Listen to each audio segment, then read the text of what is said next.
وكل خوف، ترى الخوف من المرض، الخوف من الوقوف بين الناس، الخوف من الارتفاع في الطائرة الفوبيا هذا، الخوف من الجراثيم من بعيد، يقول الجراثيم لا تجيني، وتجده في هم وسكر الدرايش، وبعضهم يخاف على عياله، حرمة تخاف على زوجة، تخاف على أبنائها، ولا تطلعون ولا تجون وتبكي هلع. هذا ليس الخوف الطبيعي، وتحتاج إلى مثل ما قال الرقية. وترى يا الربع في كتاب الله سورة تسمى الرقية، لو ما قرأنا إلا هي لكفتنا، إنها سورة الفاتحة.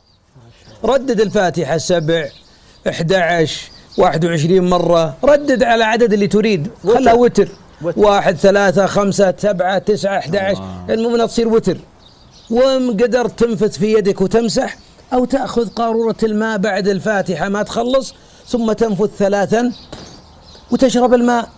يا الله من فضلك، عافية شفاء. بس ما تقرأ وانت تقول الله نقرأ نشوف إن نفعت ولا ما ضرت، لا ما هي بنافع هذه. لابد تقرأ بيقين أن القرآن شفاء.